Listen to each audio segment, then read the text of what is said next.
फेरि हामी अगाडि बढ्दै छौं भाइ बहिनीहरुलाई। अब रेशियोलाई यसमै छौं हामी, सँगसँगै जाउँ। Continue to be continue please. Dividend pay out रेशियोको बारेमा हैन, डिभिडेन्ड पे आउट रेशियोको बारेमा हेर्नुस् त। डिभिडेन्ड पे आउट रेशियोको बारेमा हामी छलफल गर्दै थियौं हैन। डिभिडेन्ड पे आउट रेशियो भनेको आम्दानी नभइकन लाभ पे आउट भनेको बाँडी कति पर्सेन्ट तिर्यो भनेको। लाभांश कति पर्सेन्ट दियो? लाभांश वास्तवमा लाभांश पाउने कसले हो? साधारण शेयर सदस्यहरूले हो नि त। हो, साधारण शेयर सदस्यहरूले आम्दानीको कति पर्सेन्ट कमायो त?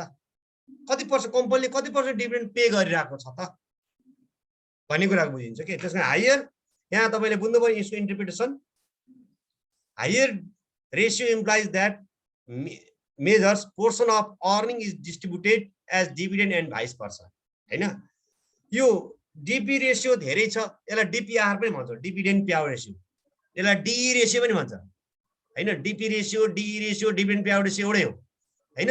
हामीले यसमा के पढ्यौं हैन, अर्निङ के ईपीएस पढ्यौं, त्यसपछि डीपीएस को बारेमा पढ्यौं। अब अर्को तेस्रो पढ्दैछौ डिभिडेन्ड पे आउट। आज म यसलाई सक्दै छु रेशियोको बारेमा। र अर्को हामीले यो भनेको के सो फर्मुला के जाने हो त भन्दा डिभिडेन्ड पे आउट रेशियोको डीपीएस बाइ ईपीएस इन्टु 100। यो चाहिँ पर शेयर सोध्यो भने चाहिँ रुपीजमा आयो, नम्बर अफ शेयरले भाग गर्नु पर्यो।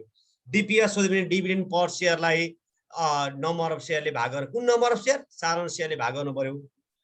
अर्निङ पर शेयर आयो भने ईपीएस सोध्यो भनेदेखि earning total in net income after tax minus PD जति आउँछ त्यसलाई नम्बर अफ शेयरले भाग गर्नु पर्यो, त्यो रुपीजमा आउँछ। तर यो डिभिडेन्ड पे आउट रेशियो सोध्यो भने चाहिँ के आउँछ? पर्सेन्टमा आउँछ।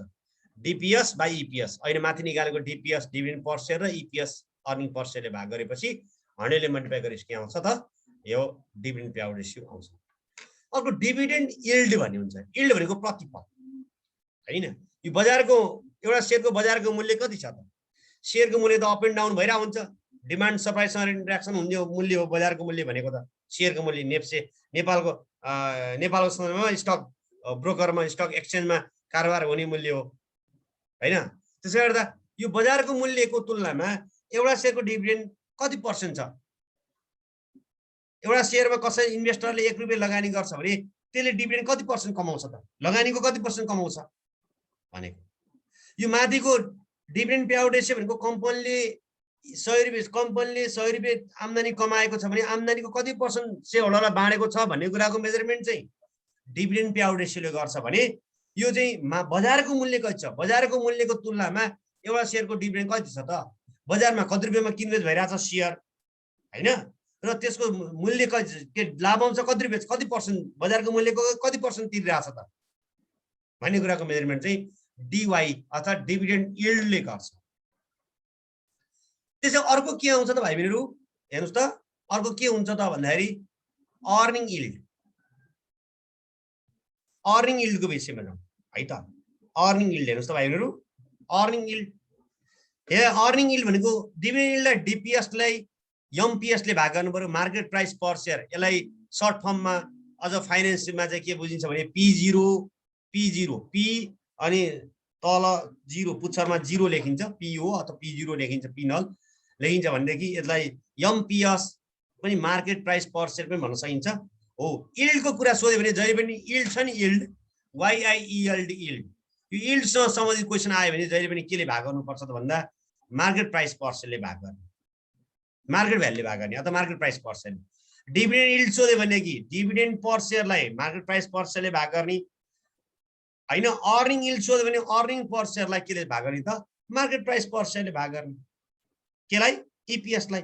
अर्निङ यील्ड सोध्यो भने EPS by market price per share हैन। बजारको मूल्य कति छ? बजारको मूल्यको तुलनामा यसले कमाएको एउटा शेयरको आम्दानी कति पर्सेन्ट हो त भन्ने कुराको मेजरमेन्ट यो अर्निङ यील्डले गर्छ हैन। यसको अर्निङ यील्ड धेरै आउने भनेको के हो त भन्दा बजारको मूल्यको तुलनामा अर्निङ प्राइस चाहिँ कम्पनीको धेरै रहेछ, यसको बेटरमेन्ट छ, राम्रो छ भन्ने कुरा बुझिन्छ। यो चाहिँ के हो त भन्दा मार्केट प्राइस र ईपीएस को रिलेसन हो, मेजर गर्ने एउटा टुल हो अर्निङ यील्ड।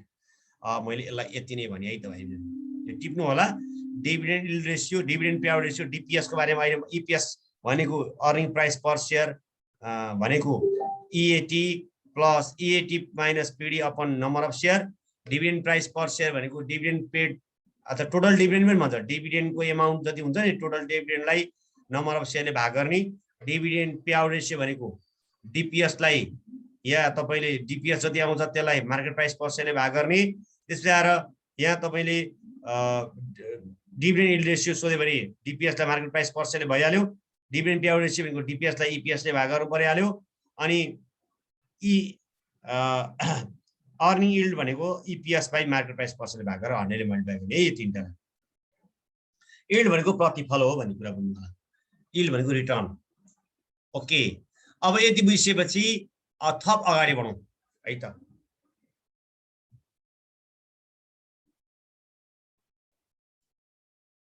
सर हजुर केही सुन्नु थियो नयन ओके अब हामी जाउँ अर्को प्राइस अर्निङ रेशियो हामी यही मार्केट इभ्यालुएसन रेशियो भित्र छौं हामीले 5औं नम्बरमा छौं अहिले हामी एकछिन है हामी यो अर्निङ इभ्यालुएसन रेशियोमा छौं अर्निङ इभ्यालुएसन रेशियोमा EPS DPS dividend payout ratio हैन dividend yield earning yield ratio को बारेमा छलफल गर्यौं भने थप कुरा जान्दैछु भाइ बहिनीहरुलाई म अब हामी प्राइस अर्निङ रेशियो कति हो त पी रेशियो के छ कम्पनीको पी रेशियो हैन विशेष गरी शेयरमा लगानी गरे लगानीकर्ताहरूले हुन त धेरै टुल्सहरुको बारेमा एनालाइसिस गर्छ तर अलि बढी फोकस गर्ने भनेको पी रेशियोलाई बढी फोकस गर्छ है प्राइस अर्निङ रेशियो कति छ त कम्पनीको चाहिँ आम्दानीको तुलनामा मार्केट प्राइस के छ त कति गुणा बढी छ त आम्दानीको कति गुणा बजारको मूल्य तलमाथि भइरा हुन्छ पी रेशियो भनेको अगाडि पी छ नि पी भनेको फर्मुला राख्ने तरिकामा यहाँबाट नि तपाईले बुझ्न सक्नुहुन्छ हेर्नुस् है एकछिन यहाँ तपाईले पी भनेको के हो त प्राइस हो पी भनेको एमपीएस हो ई भनेको के हो ईपीएस हो यसलाई पीई रेशियो तपाईले यसलाई पी रेशियो पनि भन्न सक्नुहुन्छ पी प्राइस अर्निङ रेशियोलाई हामी के भन्न सक्छौं त भन्दाखेरि पी रेशियो है त P/E रेशियो भन्न सक्छौं पी रेशियो पी भनेको एमपीएस प्राइस ई भनेको ईपीएस पी रेशियो है त पी रेशियो भनेको प्राइस र अर्निङ प्राइस र मार्केट प्राइस पर शेयरको एउटा रिलेसन मेजर गर्ने एउटा टुल्स हो it is reciprocal to earning yield ratio earning yield रेशियोमा चाहिँ ईपीएस बाइ एमपीएस हुन्थ्यो भने यसको उल्टो पी रेशियो भनेको एमपीएस बाइ ईपीएस इन्टु 100 यो 100 ले गर्न सकिदैन 100 ले गर्नु भने पर्सेन्टमा हुन्छ प्राय गरेर पी रेशियो चाहिँ टाइम्समा हुन्छ है यो 100 ले मल्टिप्लाई नगर्नु होला यहाँ 100 ले मल्टिप्लाई गरेको छ प्राय गरेर चाहिँ के भन्नु पर्यो भने यो डट डट डट टाइम्समा राख्नु होला है यो पी रेशियो प्राय भाइ बहिनीहरु टाइममा राख्नु होला यो स्लाइडमा चाहिँ तपाईले 100 ले मल्टिप्लाई गरेको नि पाउनुहुन्छ 100 मल्टिप्लाई गर्नु पर्दैन यो यील्डहरु चाहिँ 100 ले मल्टिप्लाई गर्ने पर्सेन्ट आउँछ हैन भने अरूलाई पर्दैन अब अर्को हेर्नुस् त बेसिक अर्निङ पावर कम्पनीको आम्दानी गर्ने क्षमता कति छ त बेसिक आम्दानी कति पर्सेन्ट छ त हैन के को सम्पत्तिको बेसिक आम्दानी भनेको कम्पनीको के हो त EBIT net income before interest and tax अर्थात अपरेटिङ इन्कम भनेको कम्पनीको बेसिक आम्दानी त्यो बेसिक आम्दानी सम्पत्तिको कति टाइम्स छ अथवा कति पर्सेन्ट छ यसको मेजरमेन्ट चाहिँ बेसिक अर्निङ पावर भन्छ त्यसकारण गर्दा net income before interest and tax EBIT अर्थात अपरेटिङ इन्कमलाई टोटल एसेट्सले डिभाइड गर्यो भने हामीले के निकाल्न सक्छौं त भन्दाखेरि बेसिक अर्निङ पावर भन्न निकाल्छ यसको पावर यो काम गर्न सक्ने क्षमता इफिसिएन्सी हैन जति धेरै आयो त्यति राम्रो हुन्छ बेसिक अर्निङ पावर जति धेरै आयो नि higher basic earning power implies better earning power of firm in term of both investment and operational efficiency and vice versa भन्छ के हैन जसको बेसिक अर्निङ पावर धेरै छ नि यसको चाहिँ परफर्मेन्स राम्रो छ इन्भेस्टमेन्ट राम्रो भएको छ हैन अपरेसनल इफिसिएन्सी राम्रो छ भन्ने कुरा मेजर गर्छ है त यो कुराहरु भाइ बहिनीले बुझ्नु होला यति तपाईले नोट पनि गरिसक्नु होला मैले स्लोली गरिरहेको छु प्राइस अर्निङ रेशियो र बेसिक अर्निङ पावरको बारेमा तपाईले यति बुझ्नु होला र अर्को अर्निङ यील्ड के पनि बुझ्नु होला अहिले मैले यति नै भने है त ल हामीले अहिले छलफलको विषय पछि फेजमा हामीले dividend yield, earning yield ratio, price earning ratio र बेसिक अर्निङ पावरको बारेमा छलफल गरौँ। ओके, अब हामी अगाडि बढ्दै छौं। फेरि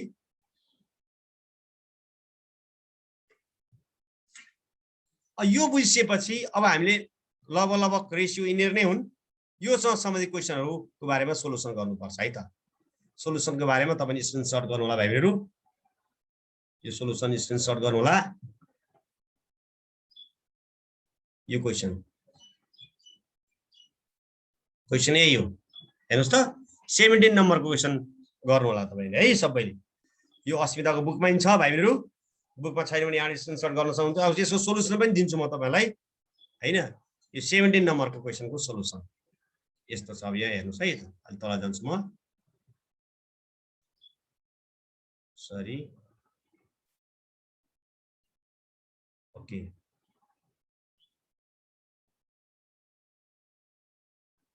ल यसो सोलुसन पनि हेर्नु होला भाइहरु।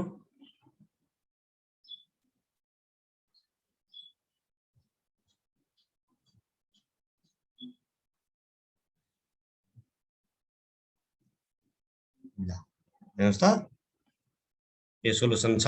सबै जे सोधेको छ सोधेको कुराहरु यहाँ गर्दिएको छ। बुझ्नु होला, सार्नु होला। तपाईले बुझ्दै कपी गर्दै प्र्याक्टिस गर्दै जानु होला। नबुझेको कुरा यहाँ गर्दिएको छ, भाइहरुले आफै गर्नु होला है। यति भनी भाइहरुलाई यो